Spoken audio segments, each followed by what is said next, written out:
ప్రభునందు ప్రియమైన సోదరి ప్రజలండి. ఈరోజు వాక్యంలోకి ప్రారంభం చేసుకుందాం. మోహనుత్ర మహాగండ సరస్వతిర నాథ పరిశుద్ధాత్ముడా, ఆకాశాన్ని భూమిని సమస్తాన్ని సర్వాన్ని సృష్టించిన సృష్టికర్త నీకే స్థుతి నీకే గంత నీకే మేము తెలుసుకున్నాం తండ్రి నాయన. ఈరోజు ఆదివారం పునరుత్థాన దినం పరమైద్భుత చేసే పరిశుద్ధాత్మ తండ్రి, ఈ రీతిగా మేము అందరం కూడుకుని ఇంతవరకు ప్రభు నిన్ను ఆరాధించేది పాటల ద్వారా తండ్రి నాయన.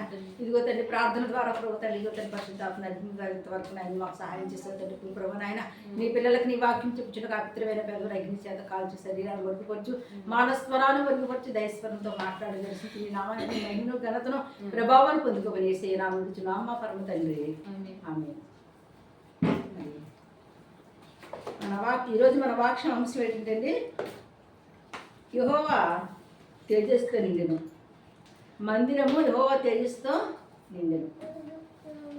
నిర్మాకాండము 40వ అధ్యాయము 1వ వచనం చదువుతామండి. మరియు యెహోవా మోషేతో ఇట్లనెను, మొదటి నెలలో మొదటి దినమున నీవు ప్రత్యక్షపు గుడారపు మందిరమును నిలబెట్టవలెను. అచ్చట నీవు సాక్ష్యపు మందసమును నిలిపి ఆ మందసమును అడ్డతెరతో కప్పవలెను. మరి దేవుడు అంటే మోషేకి ఆజ్ఞాపించాడంటే, ఏమని ఆజ్ఞాపించాడంటే, మరి మొదటి నెలలోనే మొదటి దినమనే దేవుని యొక్క మందిరమును నిలబెట్టమన్నాడండి. ఆ దేవుని యొక్క మందిరంలో మళ్ళీ ఏం చేయమన్నాడండి, అక్కడ ఆ దేవుని యొక్క మందిరంలో అక్కడ మందస్సం ఒకటి పెట్టమన్నాడండి. ఆ మందస్సం మందిరంలో ఏముండాలండి, దేవుని మందస్సం ఉండాలా, పర్ణపెట్టి ఉండాలా, ఈ 3 ఆ మందిరంలో ఉండాలి. ఆ రీతిలో పెట్టి మరి ఏంటండి ఈ విషయం దేవుడు అంటండి. మోషే మరి కొండ ఎక్కి దేవుడితో 40 రోజులు ఉపవాస ప్రార్థన చేసినప్పుడు అంటే దేవుడు మాట్లాడిన మాటలవి ఆ ప్రకారంగా దేవుడు చెప్పినట్టు మోషే ఏం చేసినట్టండి, ఆ ఇశ్రాయేల్ మధ్యకి వచ్చిన తర్వాత అక్కడ ఏంటండి దేవుడి మందిరాన్ని నిలబెట్టాడంటండి. మరి ఏ రీతిగా నిలబెట్టాలో, అక్కడ ఏం చేయాలో, ఎవరక్కడ యాజకులుగా ఉండాలో ప్రతిదీ కూడా దేవుడు ముందుగానే మాట్లాడడం ద్వారా మరి మోషే ఆ రీతిగానే చేసేటండి. ఇక్కడ చదువుదండి. తర్వాత 9వ వచనం, మరియు నీవు అభిషేక తైలమును తీసుకొని మందిరమునకు దానిలోని సమస్తమునకు అభిషేకము చేసి దాని ఉపకరణములన్నిటిని ప్రతిష్ఠించవలెను. ఇక్కడ ఏమన్నాడంటే, నీవు అభిషేక తైలం తీసుకొని ఏవేవైతే ఉపకరణం ఉన్నా, ఏవేవైతే మందిరంలో కావాలో, ఏవైతే ఉన్నా అవన్నట్లు కూడా అభిషేక తైలంతో అభిషేకించమని చెప్పాడటండి. మరి దేవుడు చెప్పిన రీతిగా మోషే ఏది కూడా మరి తప్పుకోకుండా అంటే సమస్తం అక్కడ చేయటానికి అక్కడ మోసేటండి అక్కడ సిద్ధపడుతున్నాడండి. ఇక్కడ ఏదైతే అభిషేక తైలం తీసుకున్నాడంటే, అభిషేకం తైలం తీసుకొని ఏం చేయాలండి, అక్కడ దేవుని మందిరంలో ఏవే వస్తువులు అయితే వాడతారో అవన్నిటి మీద కూడా ఆయన అభిషేకించమని చెప్పాడంటండి. దేవుడు చెప్పిన మాట చెప్పినట్టుగా చేసిన వ్యక్తి ఎవరంటే అండి, మోషే మాత్రం. ఎందుకంటే మోషే దేవుని చేత ఏర్పరచుకున్న మనిషి, దేవుని చేత ఎన్నుకున్న మనిషి. మరి ఇశ్రాయేలు జనాన్ని విడిపించడానికి దేవుడు మరి మోషేని ఏర్పాటు చేసుకుని 40 రోజులు ఉపవాసం ఉండి మరి ఆయన పగలు రాత్రి కూడా అన్నట్టండి ఏమి కూడా తీసుకోకుండా ఉపవాస ప్రార్థన చేసినప్పుడంట మరి దేవుడు ధర్మశాస్త్రాన్ని మోషేకి అందించినటువంటి వ్యక్తి చేత మరి మందిరం గురించి, ఆ మందిరంలో ఏమేమైతే ఉండాలో, దాన్ని ఎలా చేయాలి, ఎలాగ అభిషేకించాలో వాటి అన్నిటి గురించి కూడా ఎవరితో మాట్లాడండి, దేవుడు మోషేతో మాట్లాడేటండి. ఇక్కడ చూద్దామండి. తర్వాత పరిణామ మరియు నీవు అహరోనును అతని కుమారులను ప్రత్యక్షపు గుడారము యొక్క ద్వారము యొద్దకు తోడుకొని వచ్చి వారిని నీళ్లతో స్నానం చేయించి అహరోనును నాకు యాజకుడు ఉన్నట్లు అతనికి ప్రతిష్ఠ వస్త్రములను ధరింపజేసి అతనికి అభిషేకము చేసి అతన్ని ప్రతిష్ఠించమని. ఇక్కడ ఏమంటే దేవుడు మరలా మరి ఇక్కడ మరియు అహరోను కుమారులను అహరోను కుమారులను వాళ్ళకి తీసుకొని వాళ్ళకి స్నానం చేయించి వాళ్ళకి ప్రత్యేకంగా వస్త్రాలు ఏంటంటే ఎలా ఉండాలండి, యాజకులు వేసుకున్న వస్త్రాలు ఎలా ఉండాలండి, మామూలు మనుషులు వేసుకున్న వస్త్రాలు ఎలా ఉండకూడదు, ఏమన్నా ప్రత్యేకత ఉండాలంట. ఆ ప్రత్యేకతమైన వస్త్రాలు వాళ్ళు వేసుకొని అక్కడ మాత్రమే దేవుని యొక్క వాక్యాన్ని చెప్పాలన్నమాట. అక్కడ మాత్రమే దేవుని యొక్క ప్రార్థన చేయాలన్నమాట. అక్కడ మాత్రమే దేవుడికి అర్పించవలసిన అన్ని అర్పించారు. ఉపవాస ప్రార్థనలన్నీ అక్కడే చేయాలంటండి. అందుకే మరి మందిరం అనగా ఏంటనుకుంటారు? పరిశుద్ధమైనది. ఆ పరిశుద్ధమైన మందిరికి మనం పరిశుద్ధంగా రావాలి, పరిశుద్ధంగా దేవుని ఆరాధించాలి. మరి మందిరంలో దేవుని ఆరాధించినప్పుడు అండి మన యొక్క మనవిని దేవుడు అంట నిత్యంగా ఆలోచిస్తాడంట. మన 6 దినాలు కష్టపడాలంటే 7 దినాలు ఎక్కడ రావాలండి? దేవుని మందిరానికి రావాలి. మందిరానికి వచ్చి మన బాధ, మన వేదన, మన కష్టం, మన దుఃఖం అన్నీ కూడా ఆయన చెప్పుకొని అన్నప్పుడండి అవన్నీ కూడా దేవుడు తీసేసి ఏమిస్తాడండి? మనకే శాంతి సమాధానం అనుగ్రహిస్తాడంటండి. ఇక్కడ తర్వాత ఏం చెప్తాడో చూద్దామండి. 16వ వచనము 15వ వచనము 15 వారు నాకు యాజకుడొకటకై నీవు వారి తండ్రికి అభిషేకము చేసినట్లు వారికి అభిషేకము చేయము. వారి అభిషేకము తరతరములకు వారికి నిత్యమైన యాజకత్వ సూచనగా ఉండవల్లి. చూసారు ఇక్కడ ఏం చెప్తాడు దేవుడు? ఏమంటాడండి? నువ్వు ఎలాగైతే తన తండ్రికి అయితే ఎలాగ అభిషేకం చేస్తావు అలాగే తన కుమారుడు కూడా అభిషేకం ఎలా ఉండాలంటండి? తరతరాలు కూడా వాళ్ళ బిడ్డలు కూడా దేవుని సేవ చేయాలి, సేవకులుగా ఉండాలి, దేవుని ఆరాధించాలి, దేవుని యొక్క మాటలో 10 మందికి చెప్పాలి. అటు రీతి కాదు, యాజకత్వాన్ని వహించే వారిగా ఆ వంశం అంతా నిలబడాలని అంటే దేవుడు అట మోషేతో చెప్పాడు. తర్వాత చూద్దాం ఇక్కడ చూడమ్మా 16వ వచనము. మోషే ఆ ప్రకారం చేసెను. యెహోవా అతనికి ఆజ్ఞాపించిన వాటన్నిటిని చేసెను. అలాగనే చేసెను. దేవునామానికి మహిమ కలుగును గాక. దేవుడు ఏదైతే చెప్పాడో మోషేకి అవన్నీ కూడా తూసా తప్పకుండా అంటండి ఆచరించాడంట. అవన్నీ కూడా ఏవేవైతే చెప్పాడో అవన్నీ కూడా అక్కడ ఉన్న అహరోనుకి వాళ్ళ కుమారునికి యాజకులుగా మనం వహించడానికి వాళ్ళు అభిషేకించట. వాళ్ళంట ఆ మందిరంలో యాజకత్వం వహించిన మరి వాళ్ళుగా వాళ్ళంటండి మోషే నియమించాడంటండి. ఇక్కడ చూద్దాం 20వ వచనం చదవమా.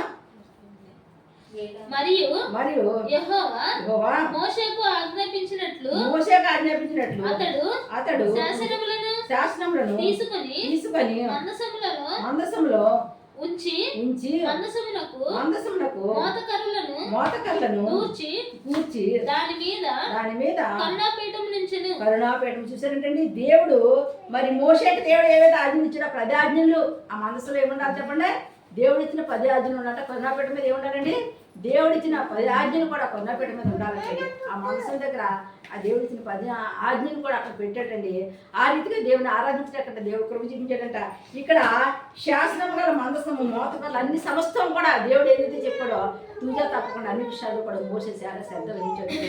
ఆ రీతిగా చేయడం కారణం ఏంటంటే దేవుడు మోషేని ఎన్నుకున్నాడు. ఏర్పాటు చేసుకున్న మనుషుల చేత దేవుడు కార్యాలు అద్భుత కార్యం చేస్తాడు, ఆశ్చర్యకార్యం చేస్తాడు. జరగని కార్యం జరిగించే శక్తి దేవుడికి మాత్రం ఉంది. అందుకే మనం నమ్మాలి. నమ్ముడు నీ వల్ల అయితే నమ్మువానికి సమస్తం సాధ్యమే. నమ్మకం మాత్రం ఉంచు. అప్పుడు నువ్వన్నీ కూడా నీకేవైతే కావాలో సమస్తాన్ని కూడా నువ్వు పొందుకుంటావు. దేవుడు వాక్యం చెప్తుంది కనుక నీకు ఏ బాధ ఉన్నప్పటికీ ఏ కష్టం ఉన్నప్పటికీ మనుషులైతే పట్టించుకోరు. కానీ నువ్వు నమ్ముకున్న దేవుడు, నువ్వు నమ్ముతున్న దేవుడు నీ కష్టాలు తీరుస్తాడు, నీ బాధలు తీరుస్తాడు, నీకు శాంతి ఇస్తాడు, నీకు సమాధానం ఇస్తాడు, నీ కుటుంబంలో నెమ్మది కలిగేత నీ బిడ్డలనే ఆస్వాదిస్తాడు. కనుక ఎట్టి పరిస్థితులు కూడా మందిరంలోకి వచ్చినప్పుడు అంటండి మనం అంటే ఏం చేయాలి చెప్పండి? మన బాధనే వేదనను కూడా మన ప్రార్థన రూపంలో దేవుడి కంటే చెప్పాలట. నోరికి చెప్పినప్పుడు కదా నాకు అర్థమవుతుంది. అలా మనం చెప్పినప్పుడు అంట దేవుడు మన ప్రార్థన ఆలకిస్తాడట, మనకు ఆయన సహాయం చేస్తాడు. అందుకే మందిరానికి మనం ఏం చేయాలి చెప్పండి? రావాలటండి. ఇక్కడ తర్వాత చూద్దాం 34వ వచనం.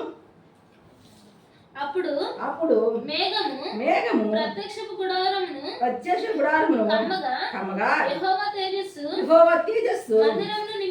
మందిరము నింపి చూసారండి. ఇక్కడ అంటే అప్పుడంటే మేఘం అంటే ఒక మేఘం వచ్చిందంటే ఆ మేఘం ప్రత్యేక గుడారం అంతా కమ్మిపోయిందంట. కమ్మగానే అక్కడ దేవుని యొక్క ప్రత్యేకత అక్కడ కనిపించింది. చూసారండి. ఎప్పుడైతే దేవుని యొక్క శక్తి, దేవుని యొక్క బలము, దేవుని యొక్క దీవెన ఆశీర్వాదం ఆ మందిరం మీద ఉంటుంది కనుక ఆ దేవుని మందిరానికి మనం రావాలంట. ఇక్కడ స్పష్టంగా చెప్పబడుతుంది ఏమన్నా మేఘం అంటే మందిరం మీద అంటే నిలిచిపోయిందంట. చూసారా? ఎప్పుడైతే దేవుడు నువ్వు ప్రార్థించినప్పుడు దేవుడు నిలిచిపోతాడు, అప్పుడు నీ ప్రార్థన దేవుడు ఆలకిస్తాడంట. ఇక్కడ చూద్దామంటే తర్వాత ఏమన్నా చూడండి. ఆ మేఘము మందిరం మీద నిలుచుండుట చేత మందిరము యెహోవా తేజస్సుంటే ఆ మేఘం అంటే మందిరం మీద నిలిచిపోయి ఉండడం వల్ల అంటే ఆ యొక్క దేవుని యొక్క తేజస్సు ఎక్కడ ఉందండి? ఆ మందిరం పేరుందండి. దేవునామానికి మహిమ కలుగును గాక.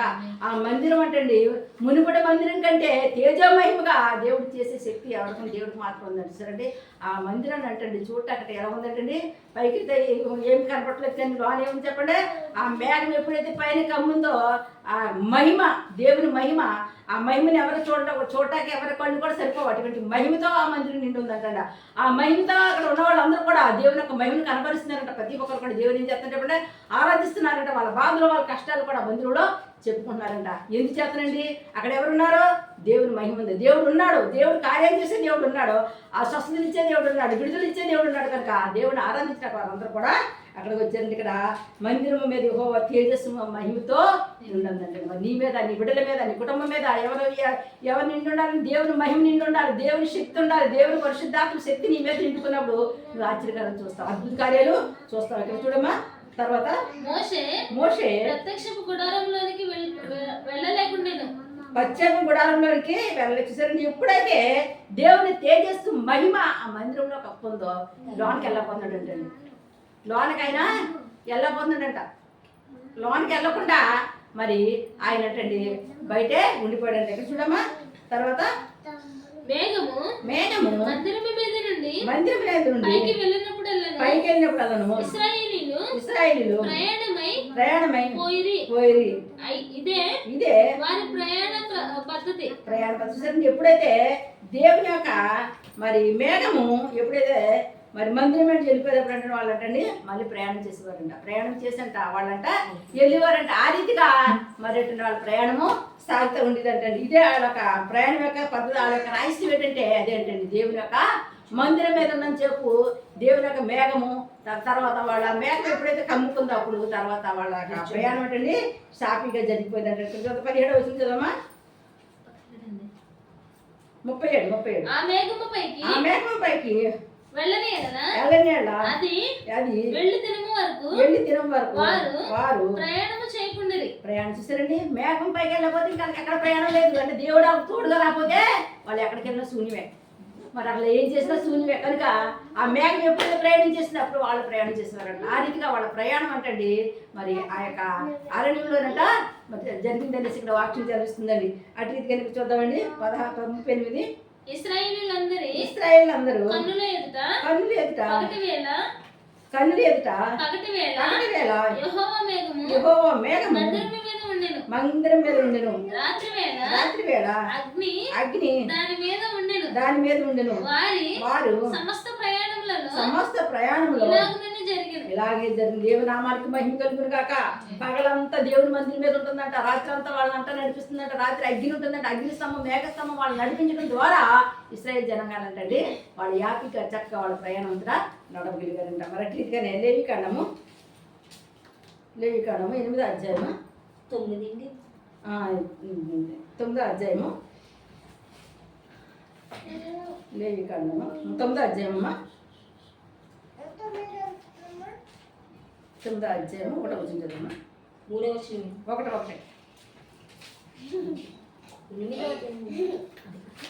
అధ్యాయం 1వ వచనం చదవమ్మా. 8వ దినమున మోషే అహరోనును అతని కుమారులను ఇశ్రాయేలు పెద్దలను పిలిపించి అహరోనుతో ఇట్లను నీవు పాప పరిహారార్థ బలిగా నిర్దోషమైన ఒకడై ఉండెదను. ఒక కోడెను దహన బలిగా నిర్దోషమైన ఒక పొట్టేళ్లను యెహోవా సన్నిధికి తీసుకుని రమ్ము. చూసారండి. ఇక్కడ మరి దేవుడు 8వ దినం మోషే అహరోనును పిలిచి ఏ రీతిగా మరి చెయ్యాలి, అహరోను ఏ రీతిగా పాపానికి పరిహార్థంగా అప్పుడు ఏం చేస్తారంటే పూర్వం ఏం చేస్తారు, ఆదికాండంలో ఏం చేస్తారు, పాత నిబంధనలు ఏం చేసేవారండి, వాళ్ళు మేకలను గొర్రెలని కోడిల్ని అర్పించేవారటండి. మరి ఇప్పుడు మనం అలా అర్పిస్తామండి, మనం అర్పించండి. ఎందుకంటే మనం ఎందుకు అర్పించలేదంటే మరి ఆ కోడల నిమిత్తము ఆ మేకల నిమిత్తము మన యేసుప్రభు వారు స్వయంగా ఆయన బలైపోయి ఆయన రక్తానికి అర్చడానికి మనం ఆ కోడలు అర్పించక్కర్లేదు, ఆ గొర్రెలు అర్పించక్కర్లేదు, దేట్లకు అర్పణాలు కూడా మనము దేవుడికి అర్పించక్కర్లేదు. కానీ అర్పణం అనగా ఏంటంటే దేవుడికి నీ హృదయాన్ని అర్పణంగా అర్పించుకొని దేవుడికి ప్రార్థన చేయడమే నువ్వు ఇచ్చిన అర్పణ అనమాట. అప్పుడు దేవుడు నీ ప్రార్థన ఆలకించి నీకు ఆయన ప్రతిఫలమును అనుగ్రహిస్తాడనమాట. 6వ వచనం చదవమ్మా. మోషే మీరు చేయవలెనని యెహోవా ఆజ్ఞాపించినది ఇదే అట్లే చేయుడి. అప్పుడు యెహోవా మహిమ మీకు కనపడెను. అప్పుడు యెహోవా మహిమ మీకు కనపడదు. చూసారండి, ఎప్పుడైతే దేవుడు చెప్పినట్టుగా మనం వింటామో, దేవుడి మాటకు లోబడతామో, దేవుని మాటకు లోబడి దేవునిలో మనం ఎదుగుతూ ఉంటా, దేవుడు చెప్పినట్టు చేస్తాం, అప్పుడు అంటే మనకి ఏం కలుగుతుంది చెప్పండి? మన కుటుంబంలో శాంతి కలుగుతుంది. దేవుని యొక్క మహిమను మనం చూస్తాము. మహిమకరమైన కార్యాలు మన కుటుంబంలో జరుగుతాయి అన్నమాట. ఆశ్చర్యకార్యాలు జరుగుతాయి, అద్భుత కార్యాలు జరుగుతాయి. ఎందుకు? దేవుడు నీతో ఉన్నాడు కనుక. దేవుడు నీతో ఉన్నప్పుడు, దేవుడు నీ ప్రార్థన ఆలకించినప్పుడు జరగని కార్యాలు నీ గృహంలో జరుగుతాయని కూడా దేవుడు చదివిస్తున్నాడు కనుక ఎట్టి పరిస్థితులను కూడా మనం దేనికి భయపడకుండా, ఎవరికి భయపడాలి చెప్పండి? నువ్వు నమ్ముకున్న దేవుడికి మాత్రమే భయపడాలి. నీకు సహాయం చేసిన దేవుడికి మాత్రమే భయపడాలి. నేను పాపంలో శాపంలో ఉన్నప్పుడు, నీ కష్టంలో బాధలు, నీ బంధువులు, నీ స్నేహితులు ఎవరు నేను పట్టించుకోలేనప్పుడు నీ దేవుడు నిన్ను ఆదరించి, నీకు కనబడి నిన్ను దర్శించిన దేవుడు మాత్రమే నువ్వు స్తుతించాలనేసి దేవుడు ఒక వాక్యము చదివిస్తుందండి. అట్టిగా నీకు 9వ వచనం చదవండి.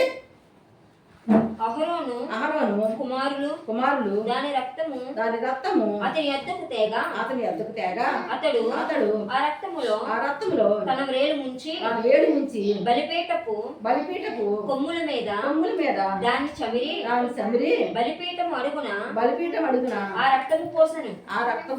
దేవునామానికి మహిమ కలుగును గాక. అప్పుడు ఆ రీతిగా కోడిని దూడలు దించేసేసారు రక్తాన్ని అటండి ఆ బలిపీఠల మీద, ఆ గడప కమ్ముల మీద పోసినట్టండి. ఇప్పుడు ఏం పోయాలండి? దేవుడు యేసుప్రభువే స్వయంగా తన రక్తాన్ని చిందించేశారు కనుక ఇంకెవరి రక్తాన్ని మనము చిందవలసిన అవసరం లేదు. ఆ రక్తం తీసుకొచ్చి మన గడపల మీద రాసుకోని పని లేదు. కానీ మనం ఏం చేయాలంటే, మరి ఆ రక్తానికి సాదృశ్యంగా దేవుడు మనం అందరికి ఏమన్నాడండి? మీరు ఎవరైనా రోగి ఏమన్నా సంఘ పెద్దలు పిలిపించి నూనె రాసి ప్రార్థించేమన్నారు కనుక ఆ నూనెని మనం ఏం చేయాలి చెప్పండి? మన గడప కమ్మిలికి, మన పిల్లలకు కూడా మనం దాన్ని ఏం చేయాలి చెప్పండి? పోషించాలంటండి. ఎందుకు చెప్తామంటే, దేవుడు మరి యేసు ప్రభువులో ఈ లోకానికి వచ్చిన తర్వాత, ఆయన రక్తాన్ని చిందించిన తర్వాత ఈ యొక్క బలి అర్పణ, ఈ రక్తం చిందించడం అనేది లేదు కనుక దానికి ఎంత మాత్రం మనము ఆశ్రయించాల్సిన అవసరం ఎంత మాత్రమూ లేదు. కానీ ఏముందంటే, దేవుడు చెప్పిన రీతిగా మందిరానికి వచ్చి మనసు పూర్తిగా పూర్ణాత్మతో, పూర్ణ మనసుతో మనం ప్రార్థన చేసుకోవాలండి. అప్పుడే దేవుని మహిమ, మరి ఆ మందిరంలో ఉన్న మహిమ నీతో కూడా నీ గృహానికి కొంత దేవుడి కొద్ది మాట దీవించిన గాక. ప్రార్థన చేసుకుందామండి.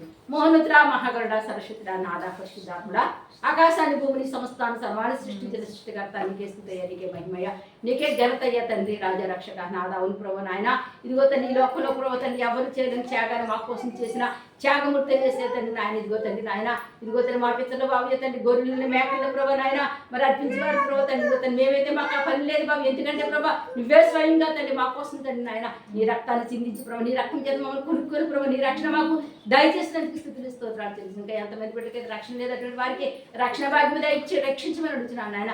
ఎంతమందికి అయితే ప్రభు నాయన పాపంలో శాపంలో ఉన్నారో వారిని విడిపించమని అడుగుతున్నాను తండ్రి నాయన. పాపాన్ని శాపాన్ని కొట్టివేసే శక్తి నీకు మాత్రం ఉంది. నీకు సర్వశక్తి మంత్రులు నాయన, నువ్వు సర్వాధికారి అనే సయానికి స్థితులు స్తోత్రాలు. ఎంతమంది బిడ్డలు అయితే ప్రభు నాయన ఈ రోజు యజ్ఞం రాస్తున్నారు, వాళ్ళు ప్రభుత్వం చేపట్టి పరిస్థితి రాయించి బావ్య, ఇదిగో తండ్రి నా నీ నెలలో ప్రభు ఎంతమంది బిడ్డలు అయితే ప్రభా యజ్ఞం రాయడానికి ప్రిపేర్ అవుతున్నారో తండ్రి, వాళ్ళని మీరు జ్ఞాపకం చేసుకుని జ్ఞానం ఇచ్చి, తెలివిచ్చి, జ్ఞాపకం ఇచ్చి బావ్య, వాళ్ళ తండ్రి ఉద్యోగాలు ఇచ్చేతండి నాయన. యజ్ఞం రాయడానికి సిద్ధపడుతుండగా వాళ్ళ ప్రభు తండ్రిని ఆత్మతో అభిషేకించి బావ్య, వాళ్ళకి తెలియని మర్మాలు తెలియజేసి ప్రభు తండ్రి నాయన జ్ఞాపశక్తిని అనుగ్రహించి, వాళ్ళు చదివిన ప్రతిదీ కూడా జ్ఞాపకం ఉండిపోయి కృపద ఇచ్చామని అడుగుతున్నాను తండ్రి. సహాయం చేయండి, దీవించండి, ఆశ్రదించండి. ఈ రోజు ఎవరికైతే ఆపరేషన్ జరుగుతున్నది నా హాస్పిటల్లో నాయన, మా తండ్రి వారికి తండ్రి స్వస్థత విడుదల దయచేసి క్షేమంగా ఆపరేషన్ జరిగి క్షేమంగా సురక్షంగా బయటకు వచ్చి కృపద ఇచ్చింది. ఈ రోజు డెలివరీ అయిన బిడ్డకి సులువైన డెలివరీలు అనుగ్రహించమని అడుగుతున్నాను తండ్రి నాయన. గర్భఫలం ఇచ్చిన బిడ్డకు తండ్రి గర్భఫలాలు నాయన, ఇలా మనం ఇచ్చిన బిడ్డకు తగిన సమయంలో ఆరోగ్యం పెట్టుకుంటే కృప చేస్తూ నామలో కలిగింది కాక. గర్భఫలం లేకుండా బాధపడుతున్న బిడ్డలకు ప్రభు నాయన నువ్వు కరుణించి తండ్రి ఈ నెలన్నీ సరే వాళ్ళ గర్భాలు తెరవమని అడుగుతున్నాను పరిశుద్ధాత్ముడా. ఓరి సర్వ రౌడీకి వేసి శక్తిగల నామలో అన్న గర్భం తెలిసిన దేవుడు మీ గర్భాలు తెరవబడికేసి రక్తులు అద్భుతాలు జరిగేసి రక్తుల పరిశుద్ధాత్మ దీవించదండి.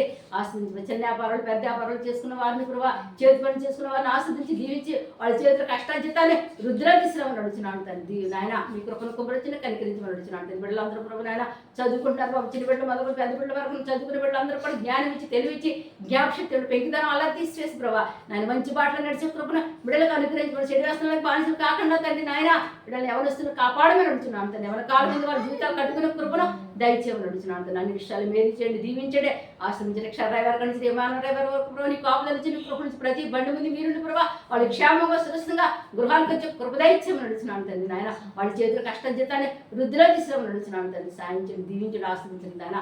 భార్య భర్తల మధ్య గొడవలు తండ్రి, అత్త కోళ్ళ మధ్య గొడవలు కలిపి పెడుతున్న దుష్ట దురాత్మ శక్తులు యేసయ్య నామములో గద్దించి బంధించి నీ శాంతి నీ సమాధానము అనుగ్రహించమని అడుగుతున్నాను తండ్రి. నాయన సహాయించండి, దీవించండి, ఆశీర్వదించి నీ గొప్పను గొప్పరుచుకుని అడుగుతున్నాను. గొప్ప గల దేవుడు, ప్రేమ గల దేవుడు, జాలి గల దేవుడు తండ్రి. నాయన మా భారతదేశాన్ని కాపాడండి, మా ప్రపంచ దేశాలన్నీ మీరు కాపాడండి ప్రభా. నాయన ప్రకృతి కృతిని కాపాడండి ప్రభా తండ్రి. రాజా రక్షక భయంకరమైన నాయన సునామీలు భయంకరమైన తండ్రి. నాయన అగ్ని ప్రమాదాలు భయంకరమైన యాక్సిడెంట్లు జరగకుండా ప్రభా మీరే కాపాడి దీవించి ఆస్వాదించమని అడుగుతున్నాను తండ్రి. నాయన సహాయం చేయండి తండ్రి. దేశం భయపడకని చెప్పిన దేవుడు తండ్రి, దేశాన్ని మీరే ఆస్వాదించి దీవించమని అడుగుతున్నాను. ప్రతి చారిత్రక సంఘాలు దీవించి ఆస్వాదించండి, ప్రతి సేవకులను ఆస్వాదించిన ప్రభు. నాయన యేసయ్య పరిశుద్ధాత్మ తనకు గృహాలు లేని వారికి గృహాలు ఇవ్వండి ప్రభు తండ్రి. రాజా రక్షక నాథ చర్చి లేని వాళ్ళు చర్చిలో అనుగ్రహించమని అడుగుతున్నాను తండ్రి. చర్చి కట్టుకోవడం ప్రయాసపడుతున్న వారికి వాళ్ళకి కావాల్సిన ధనాన్ని సమకూర్చమని అడుగుతున్నాను తండ్రి. చాలా మంది స్థలాలు పొలాలు అమ్మాలని ఎదురు చూస్తున్నారు భావ్య, వాళ్ళు త్వరగా మనకి మంచి రేటు వచ్చి అమ్ముడుబడి కృపను దయచేయమని అడుగుతున్నాను తండ్రి. చాలా మంది అనేకమైన రకరకాల వ్యాధులతో హాస్పిటల్లో లేవలేని స్థితిలో నాయన ఉన్నారతోనేటువంటి వారిని మీరు లేవనెత్తమని అడుగుతున్నాను తండ్రి. నాయన వాళ్ళు క్షేమంగా గృహాలకు వచ్చే కృప దయచేయమని అడుగుతున్నాను తండ్రి. సహాయించండి, దీవించండి, ఆస్వాదించండి. అన్ని విషయాలు వేరు చేయండి ప్రభు. నీ కుప్పను కుమ్మించిన ఆయన రక్షణ లేని బిడ్డకి రక్షణ, మారు మనసు లేని మారు మనసు, పరిశుద్ధాత్మ లేని బిడ్డకి పరిశుద్ధాత్మ దయచేసి మీరే సహాయం చేసి మీరే దీవించుకుని ఆయన ఈ ద్వారా ఎంతమంది ఈ వాక్యం వింటున్నారో వాళ్ళ కుటుంబంలో నీ శాంతి నీ సమాధానం అనుగ్రహించి వాళ్ళని ఆస్వాదించు, దీవించి తన వాళ్ళ కుటుంబంలో ప్రతి కష్టం వేస్తున్నాంలో తొలగించమని అడుగుతున్నాను. మా ప్రార్థన గోపురానికి ఎంతమంది ఫోన్ చేసి ప్రార్థించేయమన్నారో వారందరినీ మీరు జ్ఞాపకం చేసుకోండి. వారందరూ కూడా దీవించి ఆశ్రయించి వారి అవసరతలు వారి అక్కలు తీర్చమని అడుగుతున్నాను తండ్రి. మీరే సహాయం చేసి మీరే మేడిచి నీకు వచ్చిన ప్రభు తండ్రి. నాయన మందిరానికి వచ్చిన ప్రతి బిడ్డను కూడా దీవించి ఆశ్రయించి కార్య బాలమ శక్తి కృపను దయచేయండి ప్రభు. నాయన వాళ్ళ కుటుంబంలో ఉన్న ప్రతి సమస్యలు మీరు తీర్చండి. వాళ్ళ బిడ్డలకి జ్ఞానం తెలివి కృప తెచ్చిన వాళ్ళ వద్ద చేతులు కష్టాలు జీతాన్ని వృద్ధిలోకి తీసుకుని వాళ్ళు చేస్తున్న చేతులను ఆస్వాదించి దీవించి ప్రభా. అన్ని విషయాలు మేలు చేసి దీవించి ఆస్వాదించి నీ నామానికి నువ్వే మహిమ ఘనత ప్రభావం పొందుకొని యేసు శక్తివంతమైన నామని ప్రార్థన మీకు సమర్పణ చేసుకున్నాం మా పరమ తండ్రి. ఆమేన్. God bless you.